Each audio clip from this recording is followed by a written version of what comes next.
Jehovah Shalom, Jehovah Shammah, Jehovah Sori, Jehovah Jireh, Jehovah Barah, Jehovah Adonai, Jehovah Magen, our great shield, Jehovah El Olam, Jehovah Elyon, Jehovah Shalom, Jehovah Sabaoth, Jehovah Rohi, Jehovah Sidkenu, El Gibor, Eloheinu, Jehovah Hoseinu, the tremendous God of heaven, the powerful and most terrible God of Israel.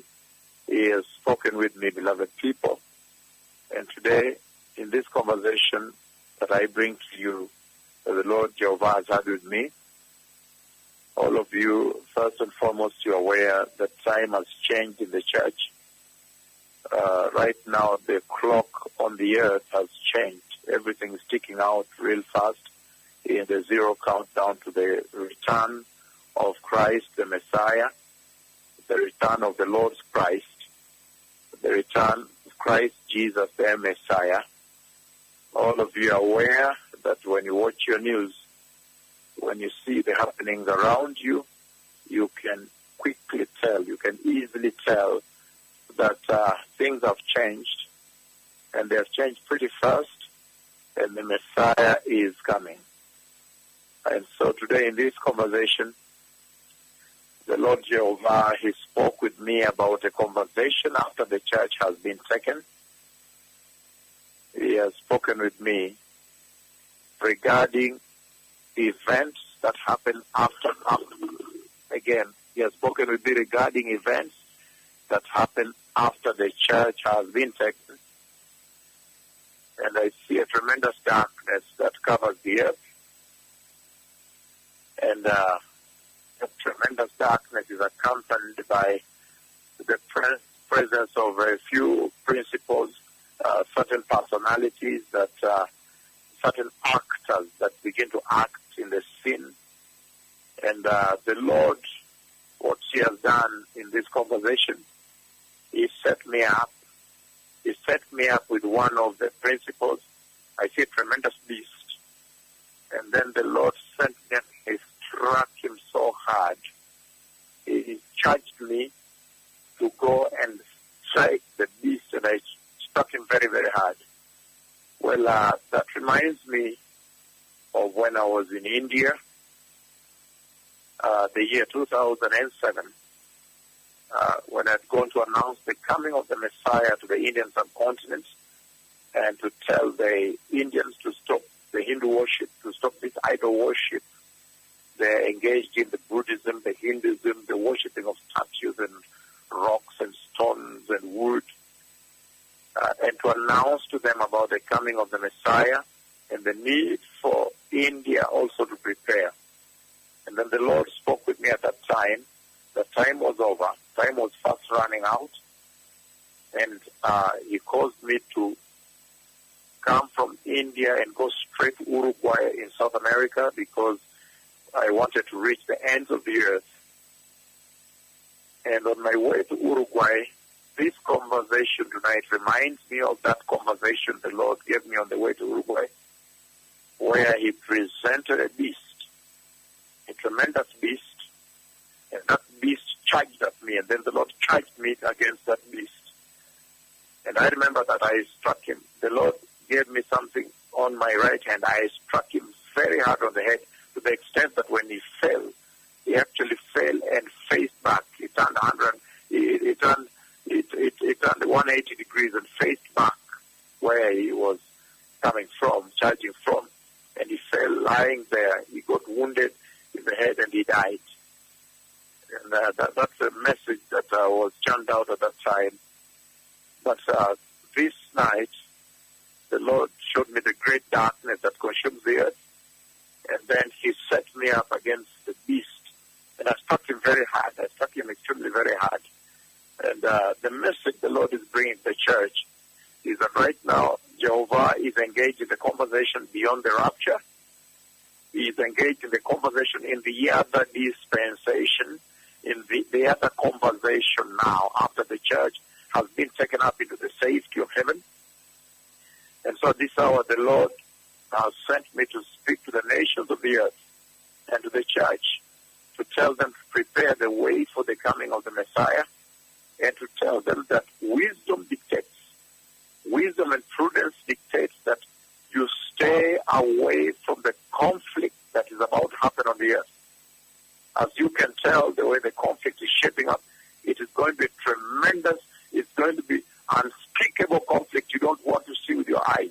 And I've seen this conflict several times. The Lord has presented me into this scene, and there was a tremendous clash, turning of the waters into blood and water. There's no water to drink, people drinking blood, and it's just tremendous earthquakes and diseases. You don't want to be there. So wisdom dictates that you prepare very well at this hour in absolute righteousness. When the hour of taking the glorious church arrives, you'll be found ready. This is a blessed moment because there is a voice that is warning you to prepare. The time is over. And everybody can see in your news that right now things are moving pretty fast towards the coming of the Messiah. You need not to be a theologian or a professor of theology, whichever you say. You need not to be anything, but you simply need to be born again to understand that time is fast running out, that the events are shaping up on the earth that prepare the way for the other dispensation. And it has caused me to reposition the war between Israel and Iran, the nuclear war. That war, I have to reposition it again in the prophetic timeline, because it seems now the conversation of the Lord has shifted to the post-rapture, the post-entry of the church. And that's why I come to you this night, East African time, and your time, different time zones, to bring to you this tremendous alert and warning that the Messiah is coming. The Lord has already set me up in a severe conflict after the church has been taken away, and it's a conflict you don't want to see. You don't want to be involved. You don't want to be in this sin. Unbelievable it is. You cannot hold this. No one can take this. So this is the hour at which any wisdom would compel you to prepare righteousness that you may go into the safety of heaven. The safety in which the elect of God, the righteous of the Holy Church, will enjoy when things break into mayhem on this side. I have seen that conflict severally. The Lord has placed me in the conflict. I've participated. It's a tremendous sin you don't want to get involved in. And the Lord is loving the church by this warning that please stay away from this. Stay totally away from this conflict. Now, we are all quite aware of the landmark prophecy that I gave when I was way back on the Western Hemisphere on that 2nd of April, the year 2004, when the Lord spoke to me. He brought me before his throne room, before his throne, in front of his throne, and his throne was covered with a glory like a mountain, the pure white glory of God, like a mountain, a huge mountain. And he made me know that he that sits on the throne was seated on the throne, and the Lamb of God, the Lamb, was also seated on his throne. And he sent John the Baptist. So John the Baptist came out of the glory of the throne, and he came and spoke with me about the Lamb of God that died for the sins of man, the sins of this world, the sin of man. And he said that the Father has said that I go to the four ends of the earth and prepare the way for the glorious coming of the Lamb of God, and tell them, prepare the way for the coming of the Lamb of God. And that became the commissioning statement when John the Baptist appeared. And then after John spoke, and then John remained there, and the voice of the Lord said, let me show you what is about to happen to the earth. And now we were still standing before the throne room of God, before the throne position, the glory of God, like a mountain. And then at that time, the moon changed into blood. All of you are very familiar with that prophecy. Landmark prophecy on the coming of the Messiah. It coming of Jesus Christ the Messiah. The moon changed, first of all, was swathed with blood, one side, and then later became blood total. And then after that, he lifted me up above Israel. Then at that time, he showed me the death of Arafat. I saw a lot of mourning going on in the Arab world. And then after that, he showed me the two changes of leadership that will take place in Jerusalem. And then I saw Benjamin Netanyahu won, the first change and the second change. And now we are being awakened to the fact that there is a change that took place and Benjamin Netanyahu came into leadership in Israel. And then after that, I saw all the capital cities of the world, from Ottawa to Washington, to all the capital cities of the world, Canberra, all the capital cities of the earth.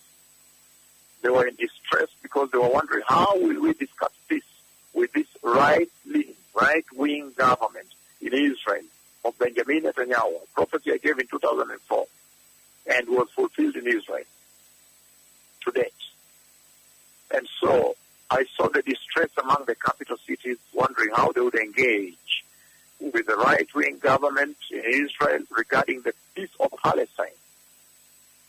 And yes, you see now, Victor Lieberman, they came in, became the foreign minister, and then there was that distress, that anxiety across the capitals of the world. Those things became fulfilled. And then at one point I saw a lot of Christians going into Jerusalem, taking place in Jerusalem. That also took place during the anniversary, the celebration of the anniversary of Israel. The 50th anniversary of Israel. And then after that, the Lord brought me back before the throne, and I found that John the Baptist was still there. And then I saw John the Baptist transfigured and glorified. And when I checked on my garment, I was also transfigured and glorified. And then at that time, John the Baptist, after the second change of leadership in Israel, in Jerusalem, he raised, he stretched forth his right hand and said, "Behold the Lamb of God." And John the Baptist walked towards me and it disappeared in me. And when I looked this way, I saw the most glorious Lamb of God coming from the throne of God. And so that made me understand that the coming of the Messiah would revolve around some key prophetic events in Jerusalem, in Israel. And right now we see that there is a likelihood that Benjamin Netanyahu is on his way out.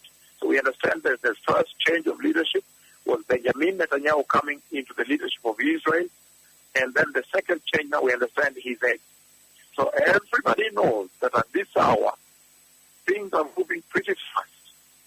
The Lord is building a construct. You can see the paradigm that he's putting in place for post-rapture, beyond the rapture, beyond the taking of the church. And so I have seen a tremendous clash, with tremendous fights with the beast, and the Lord, he set me up and I struck him very, very, very hard, extremely hard. It was a serious strike. So the Messiah is coming, beloved people. This is he of whom the scriptures wrote. The Bible wrote and promised until he came that he will send a messenger, a voice of one calling out to the wilderness, prepare ye the way of the Lord. Be in right standing with the Lord. Bring down the mountains of immorality and decay and apostasy in your heart. And prepare a straight way in the wilderness of your heart for the coming, the glorious coming of the Lord, Christ, the Messiah, the King. I have seen the Messiah coming. I have seen the entry of the church. I have stood at the door of heaven and have seen the church entering into the eternal, glorious kingdom of heaven. So those who have ears, may they be instructed by the voice of the Lord. So, Shalom Lachem.